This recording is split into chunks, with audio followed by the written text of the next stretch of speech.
Hotter Than Health podcast, a plant-dominant podcast and resource for those looking to expand and elevate their health. Every Thursday, you can expect provocative and engaging topics, entertaining interviews, and some of the biggest names in health and wellness. Be prepared for tangible tips and takeaways, and to fully understand what it means to live an optimized and energized life. Historically, at any rolling 10-year period, it's almost a guarantee that you make money.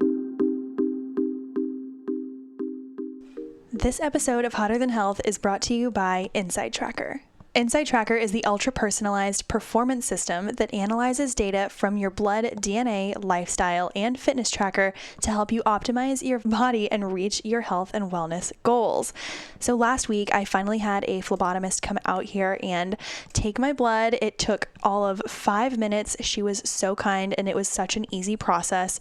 And I figured, it's going to take maybe a week, 2 weeks, and I'm telling you, 3 days later, I got an email from Inside Tracker, and I had no idea that there were so many things I needed to be working on. Overall, I got to see my metabolic age, and it told me, not to toot my own horn, but it did tell me that my inner age, metabolically and nutritionally from the inside out, it said that I was around 25 years old, which I thought was pretty cool. So, Benjamin buttoning this whole thing based on a healthy lifestyle. But I did find out that surprisingly, I do need to work on my LDL cholesterol. So it actually recommended a couple of different things. It recommended a few different food choices, a few different options for me to do and implement into my lifestyle, because I'm actually, instead of it being a level 0 to 88, I'm at a level 99.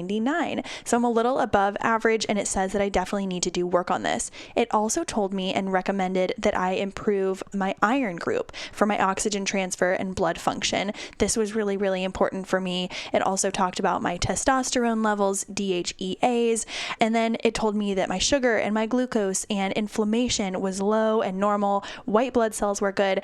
I am just so blown away by this whole process. So let me tell you, it is the easiest thing ever to check out Inside Tracker. I am absolutely obsessed with this product. So for a limited time, Inside Tracker is actually going to be giving any Hotter Than Health listener 25% off of the entire Inside Tracker store. Just go to insidetracker.com/hotterthanhealth. Again, insidetracker.com, that's one word, /hotterthanhealth. And you can get 25% off of the entire Inside Tracker store. I did the Inside Tracker blood testing as well as the DNA to get a full rundown of what was going on in my body. I can't tell you how interesting this is to get a full look at what is going on with my blood, with my DNA, how I can be optimizing, and what are things that I needed to work on.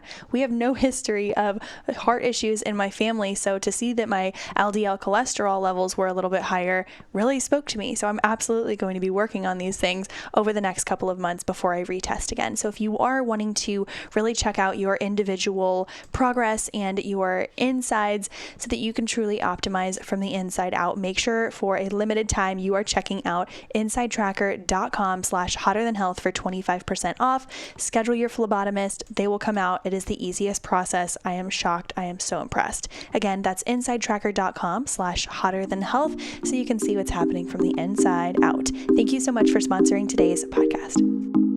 Hello, hello. Thank you so much for listening to this week's episode of Hotter Than Health. This is one that I think we all need. It's like a multivitamin. Like, you can kind of tell when you take it, not too much, but you can definitely tell when you don't take it. And that's, I think, that's the vibe that we're getting with finance. I recently did a poll on Instagram, and some people mentioned that they were confident talking about money, but about 90% of people said that they were in debt. So not only are we talking about it, but a good portion of us aren't really doing anything about it. That's why I'm so excited to have this conversation with Dan Callahan. Dan Callahan is a friend of mine, but he has recently absolutely just taken the finance world by storm. He has been on some of the bigger podcasts in the finance area, and I'm so excited to have him on here because he really breaks it down for us into digestible tips, no pun intended. We talk about student debt. We talk about how to prevent it. We talk about traveling. We talk about saving, mortgages. We talk about taxes and NFTs and crypto and what makes sense. How can we make our savings account work for us? If we only have $100, what can we do with it? If we have $1,000, what can we do with it to make sure that we actually have a retirement account or an IRA, or what the hell are those things? And I really appreciate the conversation that we had, because he broke it down in a simple way, and he addressed questions that I think some of us might be uncomfortable talking about, or maybe we were raised in an environment where money just wasn't really a conversation. And so it doesn't present itself often, maybe, or if it does, maybe it's in a way that we aren't familiar with. This is just a way to take down the third wall, let us see what we can be doing to build wealth in our 20s, in our 30s, in our 40s, whenever, wherever you're starting. That's the important thing, is that it's never too late and it's never too early. That's for sure. Dan Callahan is a certified financial advisor. He recently started his own company in Charleston, and if you want to follow him on Instagram for more information, he has been doing more rants and chats. He talks all about investing platforms, things like that, quick tips and tricks. But follow him at Dan Callahan 32. That's his Instagram. Again, he's a friend of mine. He is a father. He is a fiance to one of my close friends, and truly just a good person all around to talk to this subject about. So you all will absolutely love this episode. If you do, make sure you write us a review on iTunes and use the words finance, use the word health, use the word fitness. All the SEO is so helpful. If you also like this, make sure to share it on your Instagram. Take a quick screenshot wherever you're listening, and we will be sure to repost it. And without further ado, I'm so excited to introduce you to our guest of the show, Dan Callahan. And this is going to be a quick episode, but I highly recommend you get a pen and paper, or write it down, or save this for another time. Send it to a friend. Super helpful. There's a ton of tangible tips and tricks. Like, we pulled out the calculator. We were writing things down. I went through this and listened to it again. Highly recommend making sure that you are taking note if you are trying to save or invest. And it doesn't really matter where on the spectrum of finance you fall, whether you're uncomfortable and you're new to this, or if you are confident and you already have some savings, you will absolutely learn something new today. Introducing our guest of the show, Dan Callahan. Welcome to Hotter Than Health. Well, Dan, welcome to the Hotter Than Health podcast. How you doing? I'm good. Thank you for having me. Of course. Been a long time coming. Well, actually, you have just been gracious with your time. I'm kind of brought it to you last week. No, this is good. I love doing this stuff. So I've done like little mini seminars and things like that, but this is fun. I remember it was during the middle of the pandemic, and it was when I really first saw you use your platform to educate a bigger audience, when you started talking about the Robin Hood and like the Robin Hood gate that happened. And we can get into that if we want to. But before we get into the entire episode, give us your credentials, give us a little bit of your backstory. How'd you get into this, and where are you now? No problem. So I have been doing financial planning in some form or fashion since I got out of school in 2010. I've been in what's kind of known as like the fiduciary fee only world. So I don't sell insurance. I don't sell things to people. I literally provide advice. We manage money, and we do financial planning, tax planning, estate planning. So it's kind of unique. So our clients are the only people that compensate us. We don't get commissions or kickbacks, which is like super common in our industry. So that's why clients love working with us. They know they're going to get kind of an unbiased, conflict-free advice from us. Doesn't matter what it's about. Mm-hmm. I started with a small firm in Mount Pleasant, moved to another firm just down the street from here for about 5 years.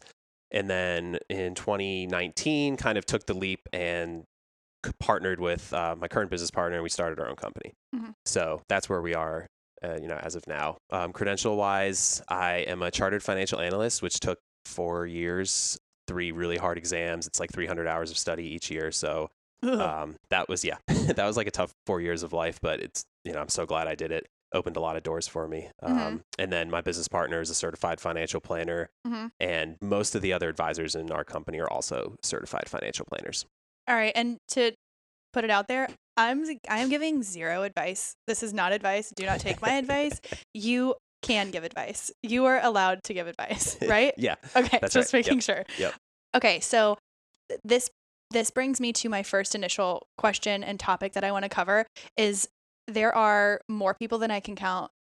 Anyone that I talk to, they just have no idea where to start. Like, what the fuck do I do with my money? Or I don't really have any money. Maybe they're living paycheck to paycheck, but they want to save even just 3% at first, something just to get their foot in the door.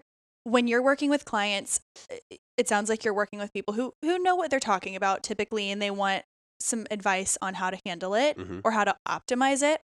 But I want to dumb this down today. I really want to dumb it down for anyone who is embarrassed to ask questions or genuinely just has no idea what questions to ask. First question would be, when you're in your mid-20s, you have recently graduated college, a lot of us are facing student debt. I feel fortunate that I am not right now, so this is just what I've heard, but people are paying off, a minimum every month and then potentially pay it off in 20 years? Right. So talk to us about what are some first steps and what is the mindset of someone who's coming out of college with, let's say, $50,000 in student debt.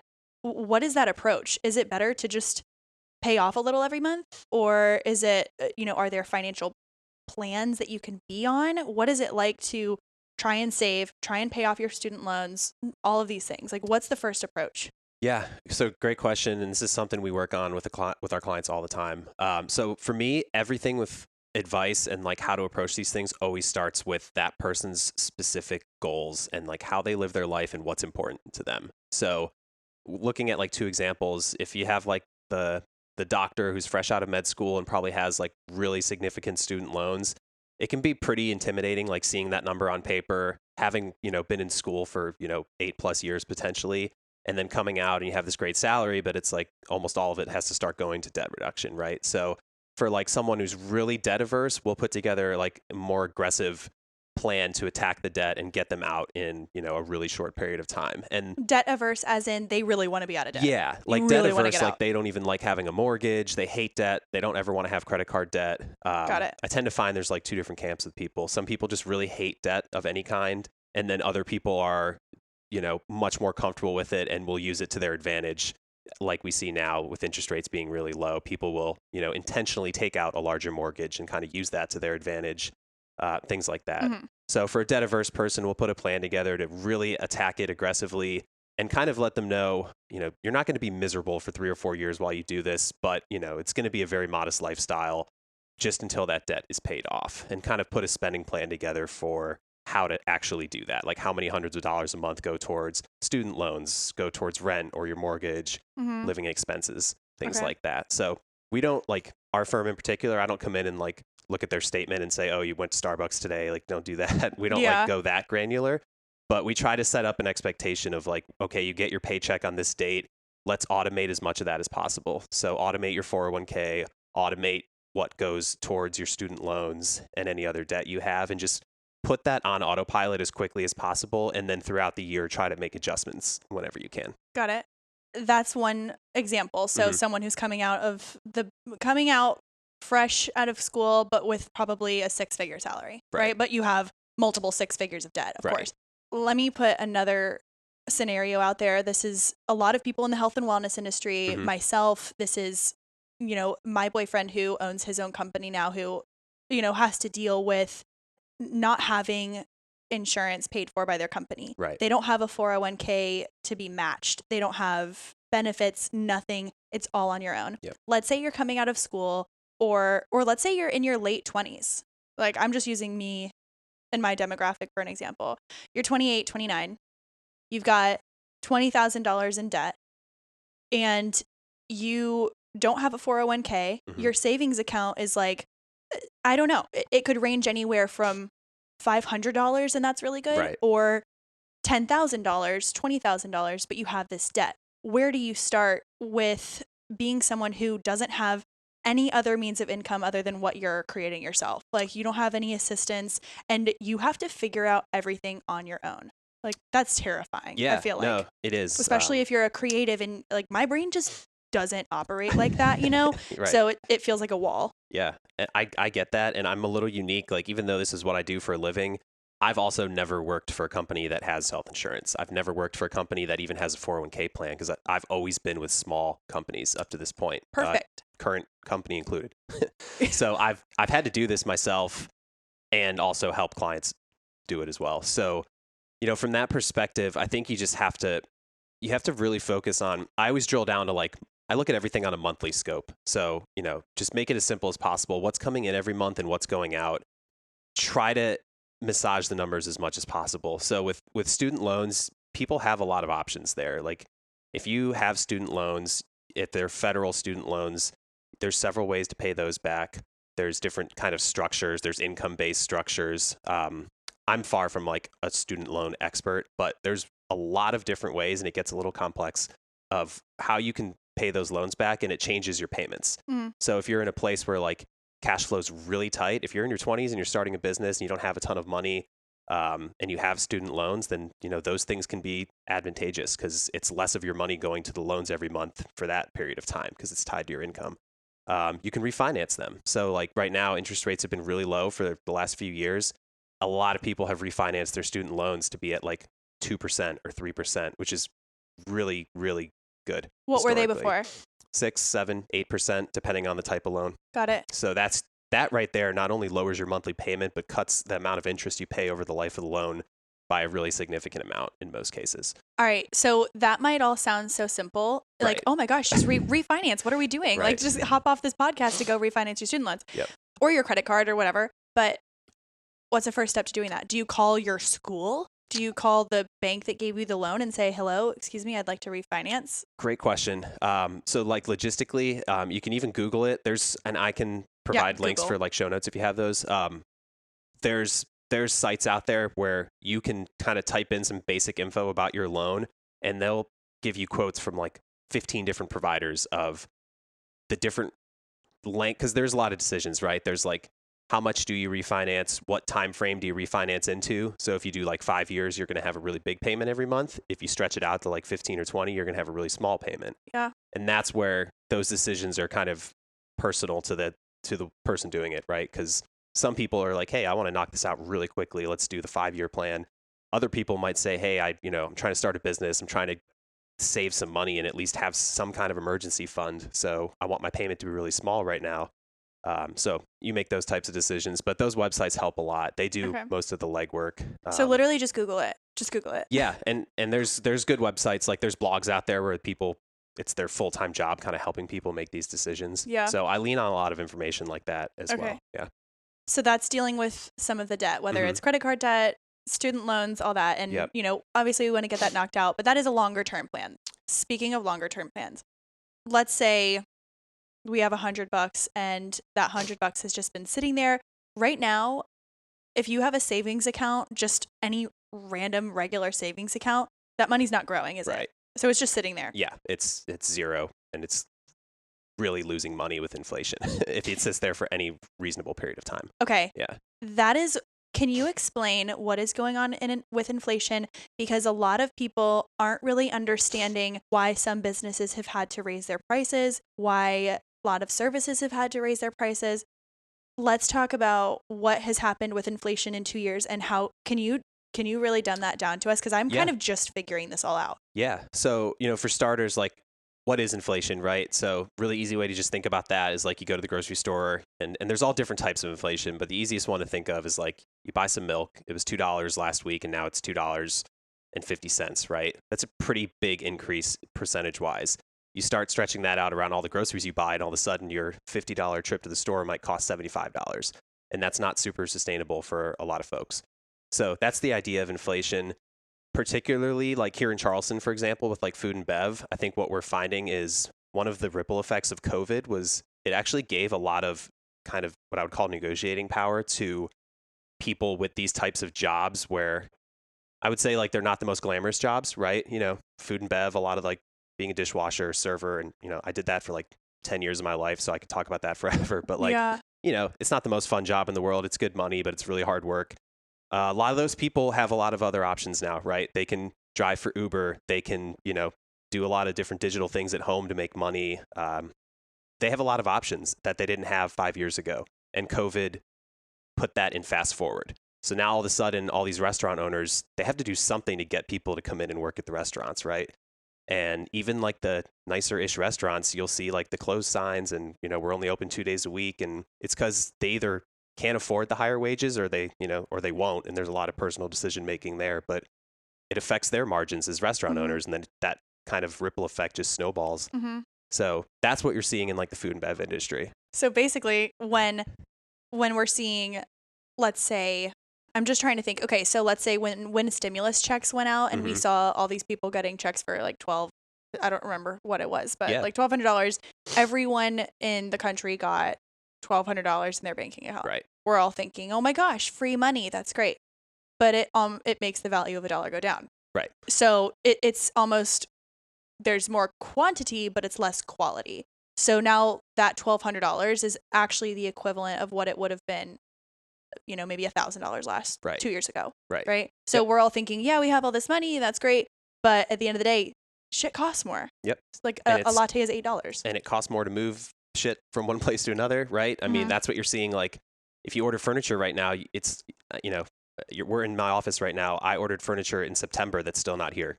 Yeah. And, we're not talking about like nice furniture. This is like IKEA kind of stuff. But I mean, yeah, it's still not here. So that's the kind of stuff you're seeing as well. So then companies have to pay more to ship things on time. And if they're, it's just this constant ripple effect that people want to be paid more, things cost more. And companies will obviously kind of push back on that as much as they can until they're sort of forced to give into it. Yeah. It makes me think about what the world is going to be like in 5 years. I think we're going to have to get creative. And that's what people have been doing, but with a sense of frustration as well. Because it's this, I'm going to put a little health spin on this. When you are having, let's say, twins, you're pregnant, you're having a baby, some people experience what's called gestational diabetes. It's temporary. It happens when you are pregnant. And it's because the placenta is growing, like this placenta hormones are growing so fast that your body can't keep up with it. So it's like writing checks your body can't cash right now. So what's happening is that this is in an accelerated state. So your body can't keep up. And that's kind of, I feel like, what happened 2 years ago when it was just shoved down our throats that we all had to get creative and figure some shit out, that, we're never going to go back to how it was. Yep. I don't think we're ever going to go back to how it was. I agree 100%. And there's certain areas too, like, I don't want it to. Yeah, I don't want it to either. I think some of the positives of COVID were like, like I get to see my son a lot, right? Like I have an office, but I get to be home and work from home when I need to. Like that was non-existent for me 3 years ago. I mean, I was in an office from 8 a.m. until 6 p.m. every single day during the week at minimum. There was no like running home for lunch or letting the dog out or like being with, Kingston during the mornings. So that's like specific to my world, but it's happening everywhere. Yeah. So you're seeing empty offices, you're seeing people getting used to the lifestyle that we have now and adapting to it, and they're not going to go back. There's this subculture or a population that really, really believes that if we just stick this out, stay inside, cover up, stay quote unquote safe, that things will go back to normal. But the reality check is that it won't. And let's just, like, we are made to evolve. So let's just do that. All right, back to money. I want to know, let's just say, okay, you're given a gift of $500. What would you do with that $500 if you wanted that $500? If you could do without it, you didn't have to pay your, I don't know, your rent. Your debt's paid off. You have enough in savings. Like you want this money to grow. Yeah, you have the luxury of saying, okay, I can ignore this money for 10 years. Yep. What are you saying to this person who has $500? Where am I putting it? What am I doing with it? And how much can I expect? What can I expect it to look like in 10 years? Yeah. So I would tell them, 10 years plus, you can invest it pretty aggressively. And now there's so much technology out there that this person can open an account and probably have that money invested within 10 minutes. I mean, that's how quick it is now. And it's true. Institutions out there where you can literally sign up, open an account, you link your bank account, the $500 goes to this new account from your bank account, and they will automatically invest it for you in a diverse portfolio of stocks. In this case, if your horizon is 10 years, you could be more aggressive, and you can expect somewhere, historically, the stock market returns, 8 to 9% annualized.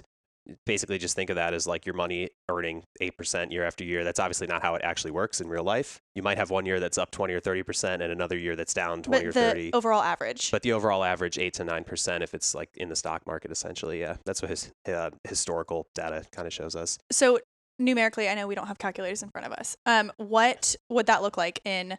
I wish we had this on YouTube so that we could see you actually reach for your calculator. So, okay, $500. And this is, if you're listening and you are 18, 19, 20, and you can hawk a pair of your golden gooses, or you can fucking drive for Uber aggressively for one weekend and invest all of that money. So, by the way, you're not spending money on drinking. You're not spending money on anything. Right. You're just get $500.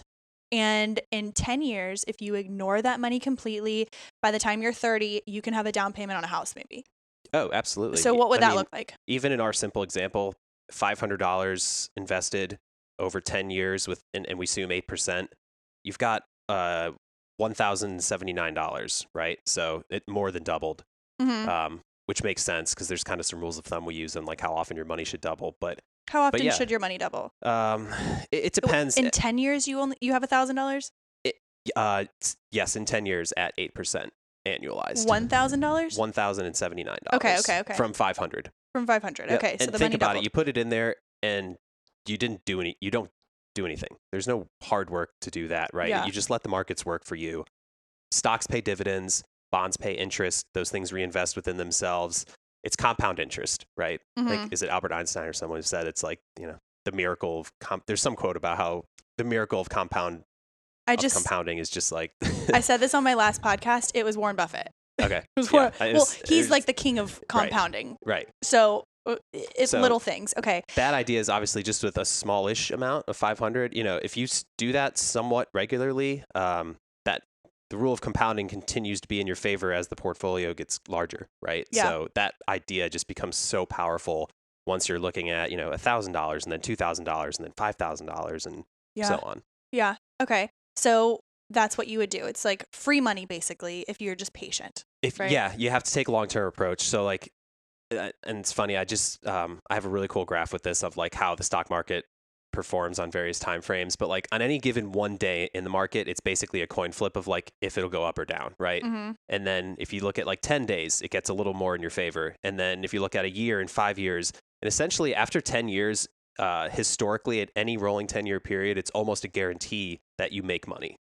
So if you can have that long-term time frame, then it helps tremendously, and it helps take away the risk because there's just such low probability of losing money over those longer time frames because companies adapt. Companies have earnings. They the market decides which companies are doing well and which aren't, and how to invest those. And those are all things that happen in the market and inside these funds where this person doesn't have to like do that themselves. Okay, it's set it and forget it essentially. So you have this $500, and let's say can you explain what is an index fund? That's I actually want your advice on this one. So real life. Yeah. I have a sum of money and it has been sitting in my bank account and I just look at it and I'm like, oh, safety net. And right now I'm thinking, what the fuck am I doing with? Like, why am I doing this? I need to take at least 70% of that and make it grow. I take 70% and I've put it in an index fund. So S&P 500. Perfect. So I want to use that essentially as my savings account. So not my whole savings, not all my savings, but it doesn't make sense for me to have that sum of money just sitting in a non-growth anything, like just sitting there under my mattress.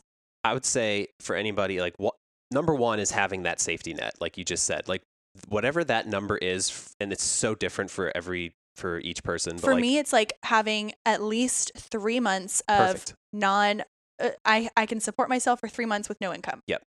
That's all it is. If COVID happens and there's some shutdown and no one does anything for 3 months, like you've got your rent paid, you've got your bills, you've got the essentials are covered. Yes, perfect. Okay, so let's say that. Let's say you've got your 3 months, you've got that number, you look at the bank account, you're like, okay, cool, I feel safe, peace of mind. Extra money, I love the idea of just like a low-cost index fund. And if it's a smaller amount, then you literally can just do like an S&P 500 or something like that. Which is what? So your example, S&P 500 is literally a basket of 500 of the largest stocks in the U.S. And instead of you having to go out and buy 500 different pieces of stock, essentially, which would take forever. You just buy this index fund, which takes 2 seconds of your life, and you own little slivers of all 500 of those companies. As we know, the world is starting to open back up again. We are traveling, we're moving around, we're shaking, we're grooving, we're getting all over the place. And the one thing that I can say has remained a steady factor in my morning routine has been the greens powder from Organifi. All right. So the greens powder has traveled with me. It just came to the mountains with me. It came to Boston with me. It's going to come to Istanbul with me later on in the year. This is a non-negotiable for me. And they just made it extra easy with the packets. So they made the green juice available in these little packets. So you travel with them on a plane. You give them to your kids. They're super fun. You give them to your friend. They're super hungover. And you're like, hey, just make sure you're getting your adaptogens, especially when your friends are hungover or you're hungover and you recognize that the stress is a little bit worse, the anxiety is a little bit worse when you are hungover, and the adaptogens within the green juice powder, the moringa, the ashwagandha, is amazing for helping your nervous system regulate a little bit more effectively. So if you run a little anxious or stressed similarly to me, then this is a game-changing addition to your morning routine. Make sure you check out Organifi.com/HTH for 20% off. This is a better deal than you're going to get anywhere on the website. So again, if you want to get that discount for 20% off of any of your items on Organifi.com, check out the green juice powder and the protein since it has the digestive enzyme in it, which I am obsessed with. Use the code HTH. That's Organifi.com/HTH. And you can check out all of their amazing products online. Thank you so much again for being a sponsor of the show.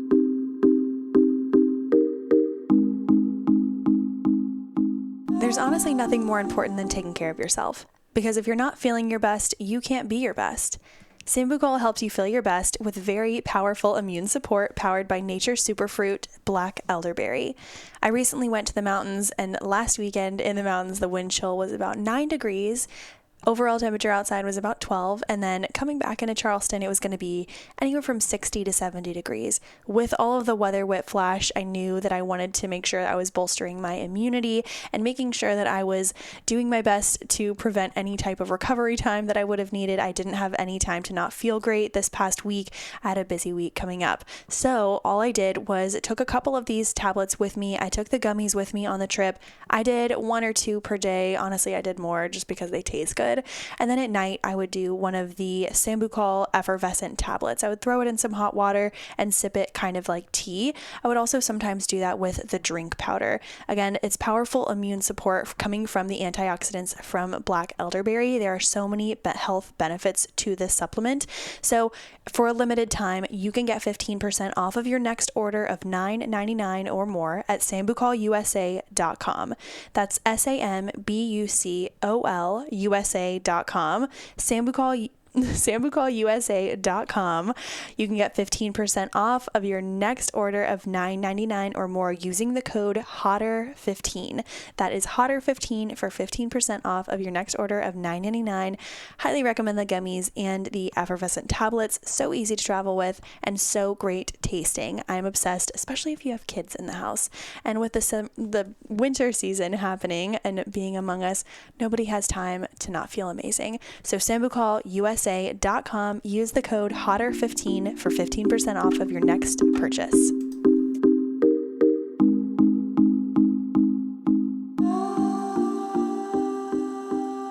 But it's the top 500 companies, right? So if one is like has a really shitty so if one has a really shitty month, it will be replaced by one that did better, basically? Yeah, it doesn't happen that often, but yes, they reconstitute. So like Tesla's a good example. Like a few years ago, Tesla was not in the S&P 500. Obviously, that company is enormous now. They have been constituted into the index. So that means they get in, someone else gets booted out from the bottom who is not as big. Mm-hmm.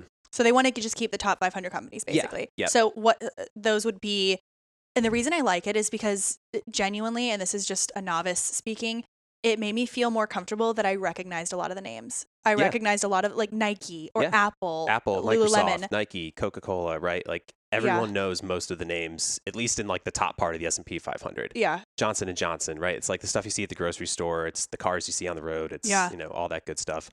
Honestly, Warren Buffett literally said like when his inheritors get their money, like he's going to tell them, you don't have to do anything fancy, no hedge funds, no private equity, like 90% S&P 500, 10% bonds. That's it. You can do that with 2 funds. I mean, it's so simple. So basically 10% is really aggressive. 90% is aggressive in the stocks. 10% bonds are considered safer. Like cash? Yeah, essentially. Yeah. Okay. So bonds are like company borrows money and pays you interest for the right to borrow the money, and then they pay you back the money in full. So you give me $100, I give you, 110. $1 a year for 10 years, and then I give you the $100 back afterwards.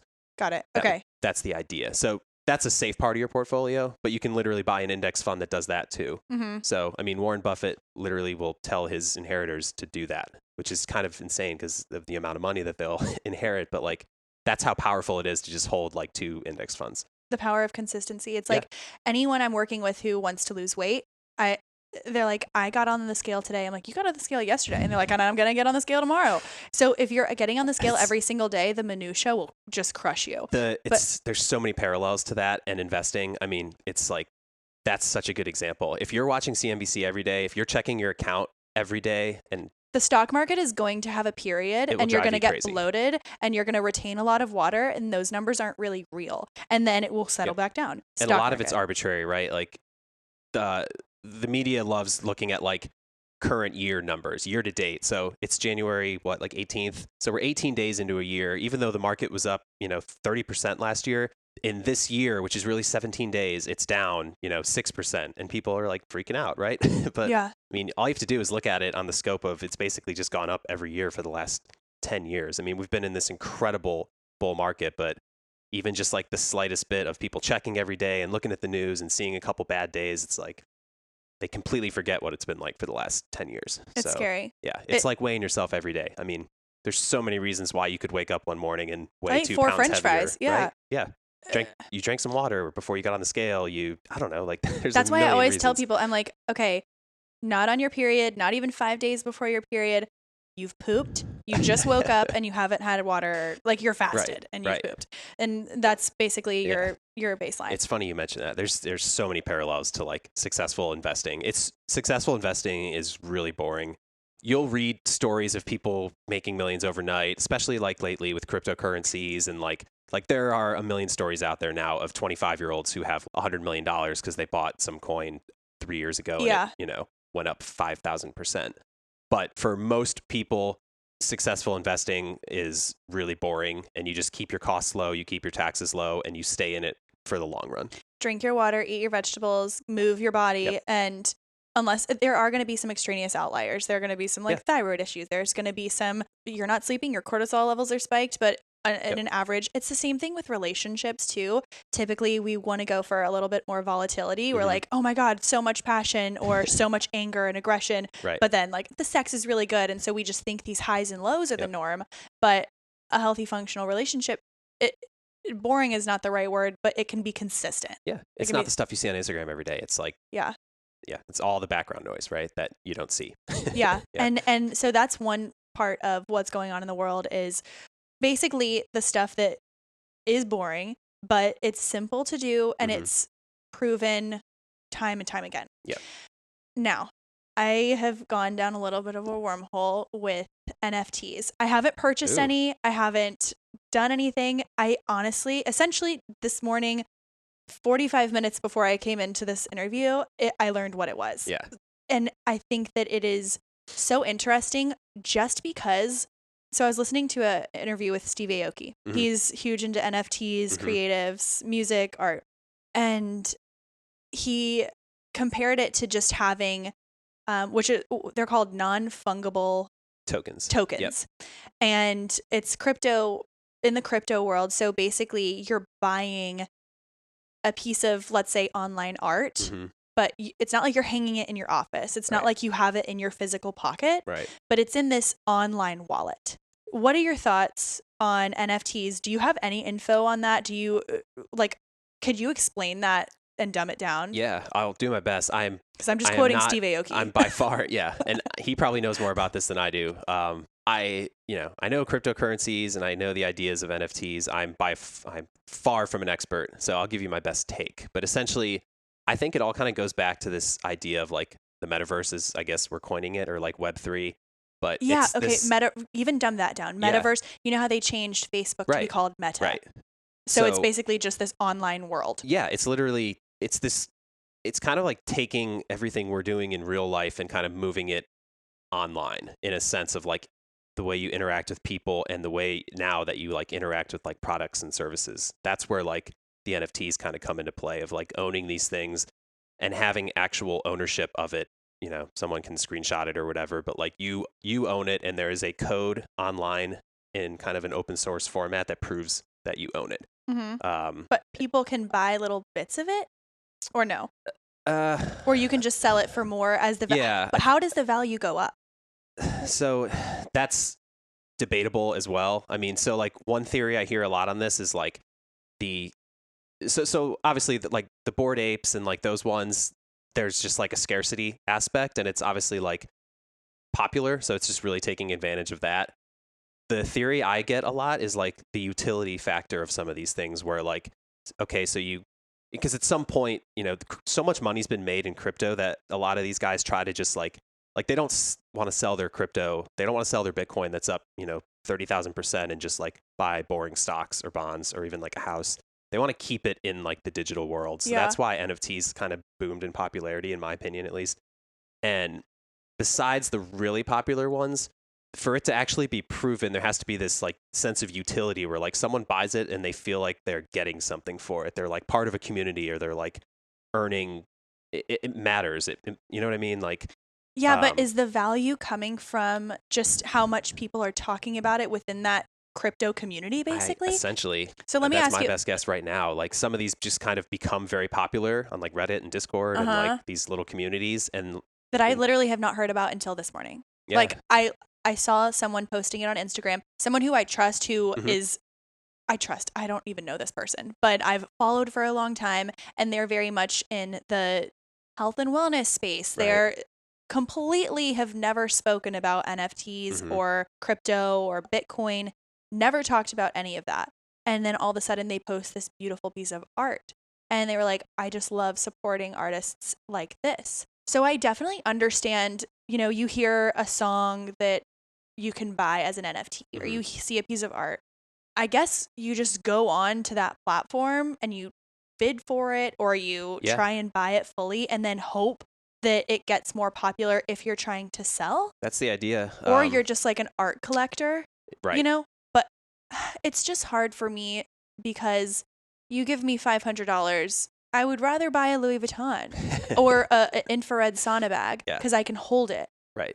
But is the whole appeal just that it's a whole new world of value and communication that we can't touch or hold or see? I think so. And I think it's hard to even like understand it. And I certainly don't to the full extent, but yeah, it's this fact of proven ownership in the same way that like hanging a piece of art in your home is, but it's like the digital version of it. And you have this code, and it's like, it's public knowledge that this belongs to you. And well, if you think about it, when you put money into the stock market, you're not physically getting anything out of it. Right. I guess if you had explained the stock market to someone 20 years ago, 30 years ago, they would have been like, no fucking way. Oh, sure. You know, same as buying things online. You go through PayPal and you're like, but I can't see my money. No way. And there's the barriers to entry too. Like buying a stock 50 years ago was very difficult, right? You had to like go call a broker and pay a ridiculous commission to have someone paper write a ticket. And like, yeah, I mean, even worse than that, like normal people couldn't really like buy stocks years ago. That's why like these mutual funds got created, and now index funds and ETFs. I think we're so early in this stage. I mean, I don't know if you bought your NFT. No, but like, I haven't. I'm sure you'll find out that like the process to buy it is not the easiest thing in the world. But it will be. And it's gotten improved, but like a year ago, if you tried to buy an NFT, it's very difficult. Like the average person probably can't do it. Well, so think about it like this. I am interested in NFTs and I want to learn more about it, but only the same way I would be with stocks and putting things into the S&P 500. I would want to buy things that are relevant to me. So like new health tech, so blood glucose monitors, all those kinds of companies. Right. I would want to buy NFTs that were representative of, you know, body shapes and really pretty art that I actually like, so that I would follow it more. I'm not going to follow a picture of like all the ones that I've seen online are genuinely pictures of like a monkey holding Yeah. a time bomb Yeah. or with like melted paint and the most random shit I've ever seen, Yeah. or a literal rainbow. Yep. And I just think, should I be painting and then saying, hello, someone NFT this? It's so confusing to me, but it's so interesting. It's the Wild West right now. I mean, there's no real like regulation for it. There's certain providers that are like OpenSea is a platform that is probably like the best place to go to That's buy what I heard about. They're good and like reputable-ish, like as much as you can be reputable in that space, but it's just so early. This space is going to look completely different in 5, 10, 15 years. I mean, do you think it's going away? I don't. I honestly, it's hard to imagine what it'll even really look like. Because it's literally the unimaginable. We're in the bottom of the first inning. I don't even know if we're there yet. That's how early we are. So, in my opinion, that's what's intriguing to me, is because if I knew what I knew now 3 years ago, I would have bought a Bitcoin. I would have bought a whole thing. I would have spent all my money on a Bitcoin, and I would have been absolutely. See you later. I'm buying an island. Yeah. But now I think we're at that space where maybe we should be taking a little bit of a risk and an advantage to, I mean, obviously there's a risk anytime you're putting your money anywhere. Right. And with crypto, there's a lot of, so we're in like kind of a little bear market for crypto right now. Mm-hmm. Like everything's pretty much just been going down for the last 4 months. There's a lot of speculation in that space, right? It's still, like I said, it's kind of the Wild West still. There's not a ton of regulation. Anything you put into crypto, you almost have to just assume it could go down 80% overnight. I mean, that's how risky this stuff is. So I want to talk to you about your risk. Mm-hmm. You have a kid. Mm-hmm. You have Kingston, and he's a absolute, I was going to say angel. He's so hilarious and adorable, precious, amazing, has so much swag. You also have a fiance. Mm-hmm. You have a home. You have your own business. You have a lot to lose. But you're smart. I'm not concerned about that, but you're right, though. It's high risk because you have a lot to provide. And I want to know, would you buy crypto right now if you knew that it was a bull market, it was a good time to buy in crypto or Bitcoin, or I don't even know where we would start with that. But would you, and where should we if we want to? Yeah. So personally, I do have a lot of those risks. My personality, and I think any business owners out there or entrepreneurs will understand, you have to take a lot of risks to get to where you want to go, right? So when I quit my job, I had really no savings. I already had no health insurance, no real retirement plan. I basically just increased my credit limits on my credit cards. I had a little bit of savings, and I was just all right, let's do it. And that was we knew Kingston was coming. It was probably the riskiest thing I've ever done. And you did it while Taylor was pregnant. While Taylor was pregnant. Who, by the way, you guys, Taylor's going to be on the podcast in a couple of weeks as well. Taylor was pregnant. I had it was a job with salary and quote unquote benefits. It was the safe choice, I would say. And I still it wasn't doing it for me. So what wasn't doing it for you? It was just the culture and the day to day. It's just I couldn't imagine doing that for the rest of my life. So I knew I always wanted to start my own company, but you do have to take those risks, right? No one quits their job and magically has 12 months of savings and all the money in the world to start the company with, right? So I started with zero, worked my butt off to build it, and it obviously takes time to do that. But yeah, a lot of people I think just don't have the stomach for that. So I would say trust your instinct on that, trust your gut. That kind of bleeds into the cryptocurrency thing. So if you're not a person that's super comfortable with risk, then maybe it's just a place to avoid or very cautiously enter with very small amounts. But I would literally say any dollar you put into that world, you have to be okay losing it entirely. Mm-hmm. That's where we are risk-wise. Now, obviously, there's reward too. You could buy that NFT and it could jump up 30% over the weekend, right? Or 300% or 3,000%. It's literally the same thing as saying, oh my God, the keto diet worked for this person. I'm going to try it. And it works. It doesn't work at all for you. Exactly. It's the same thing. Exactly. So you just have to understand the risks. Thankfully now, it's easy to do if you want to do it. So there's you can go to Coinbase or you can go to Gemini, which is just basically a broker for cryptocurrencies. And you can go buy Bitcoin if you want. And it's really easy. I think you can do it on PayPal and the Cash App. It is really easy to get the big cryptos.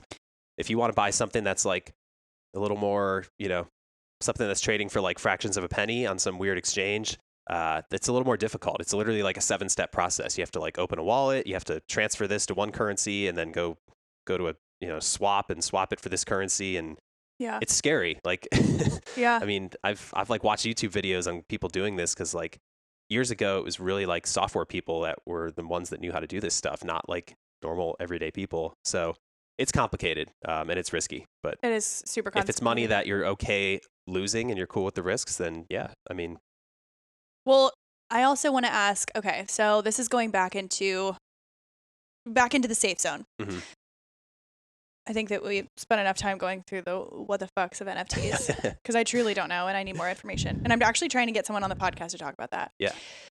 Do you have a simple formula or rule of thumb for savings if you're like, okay, now I need to really start to get my savings back in check. You're trying to build wealth with passive income in some extent. Let's say you have a salary or you're making $70,000 a year and you are wanting to grow your savings account, not look at it until, I don't know, retirement. What would be some of the first steps to creating a budget that one won't stress people out? Right. Yeah. Honestly, I even like hate the word budget. I never use it with my clients. Like, What word do you use? How do you explain it? even just like a cash flow plan or a spending plan. Like, I Okay. think budget is just such a negative like connotation where people just Lack. it's impossible to stick to budgets, right? Like, I've never done a budget for myself. Like, I can't expect other people to if I won't even do it. Like, it's just hard to like look at your money as like everything down to the penny. I would say like the most important first step, people refer to this as like the 50-30-20 rule, but I would say like try to earmark like 20% of your money that's coming in and immediately save it and just put it anywhere. If it's a savings account, great. If it's a brokerage account or whatever, like even better. But if you're living paycheck to paycheck, and let's assume you don't have a ton of debt, that's like step one. So, if you make $100 a week, take $20 of that and just immediately get it out of your site and put it somewhere and automate that so you don't have to actually do it every week. And lifestyles will adapt Yeah. to that without you putting so much pressure on yourself. It's like literally a diet. If you're saying you cannot have this, but if it's not around you, you don't realize you're not having it. It's so much about psychology. In our world, especially like people with like psychology majors and people that approach money with that background tend to be really successful because so much of like the decision making process and what we help people with is it's more about like human behavior than it is about like actual financials or numbers, right? It's like how people approach things, how they make decisions, or like how they grew up around money. That too. Yep. So we'll get like the ultra conservative person who, grew up and parents, lived in the same house their entire lives, have never had a mortgage, same car for 30 years. And that's how they approach their money. And they might be really high income, but like they're still going to be really aggressive savers. They're going to live in a modest house, drive the modest car. Then you got the other end of the spectrum as well, right? So you get the paycheck to paycheck person that's making like $300,000 a year. And you're like, how the hell is that possible? But like it is, it's very possible. So yeah, just start small. Take like 10 or 20% of what you're making and just get it out of your site immediately and automate that process. So if that's $20 a week, set up a recurring transfer to your savings account and just make it $20 a week and don't touch that and just let it happen. For the end of the year, you'll have a good sum in there and that could be like your little emergency fund. Then the next year you start investing instead of just putting it in a savings account. So there's kind of like stepping stones that we look at. I did this.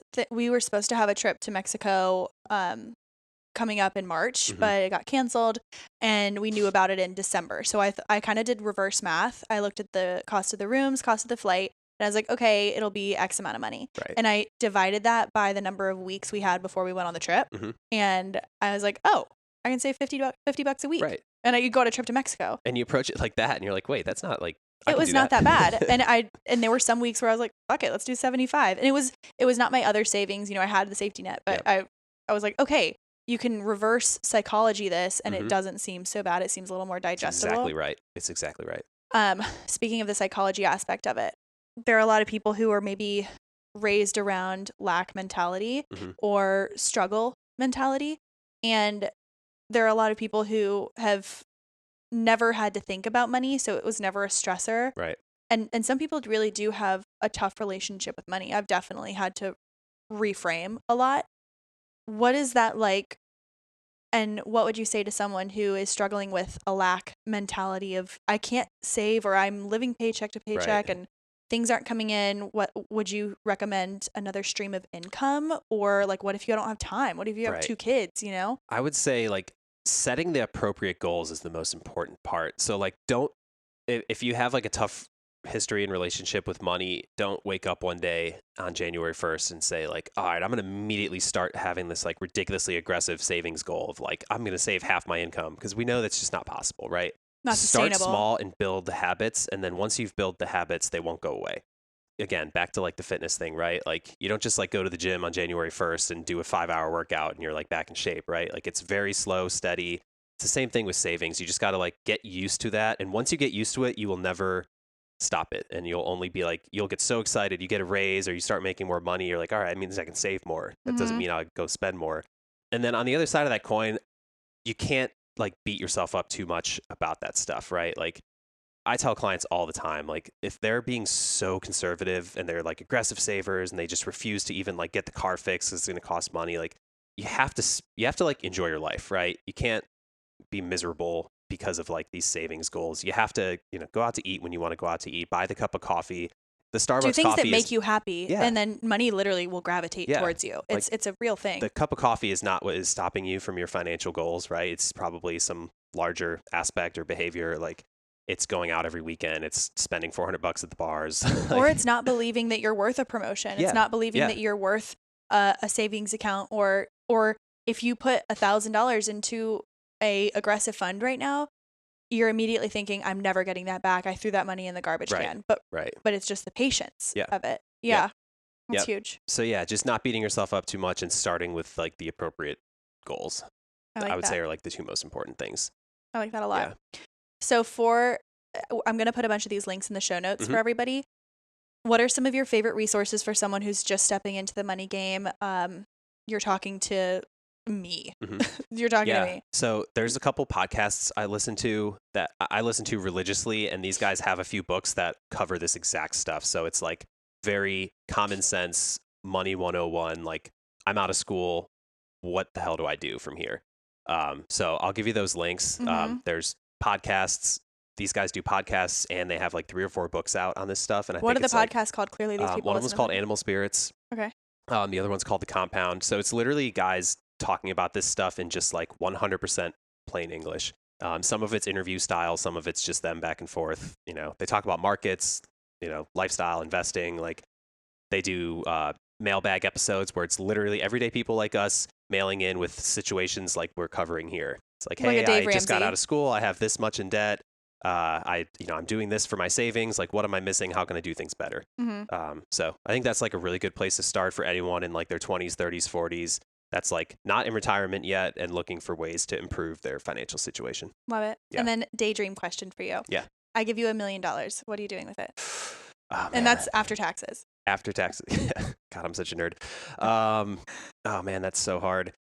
If I have to like spend it, like daydreaming. Yeah. Yeah, probably a really cool snow ski house. I'm watching Yellowstone right now, so I'm obsessed with like something like that. Yeah. So one of those, and then something like on the beach, so I can have like the extremes, best of both worlds. So you would buy 2 houses. Yeah. Okay. Yeah. One on like beach, maybe like Miami or even somewhere around here, and then something complete opposite, like Montana, Wyoming, Colorado. Yeah. Middle of nowhere, tons of wildlife. So your kid can surf, make a margarita, and also ride a horse. Yep.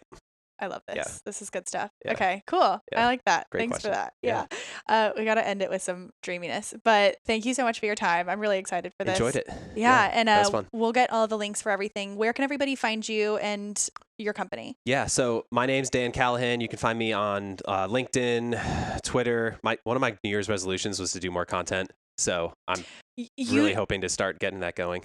Honestly, though, I think that hopefully you can find me in more places in the coming months. Y'all, he was just on a really big fat podcast the other day. And if you're listening here, you probably listen to things like The Skinny Confidential. You probably listen to Joe Rogan or any of those types. It basically was the Joe Rogan Skinny Confidential of accounting. So Dan's going places.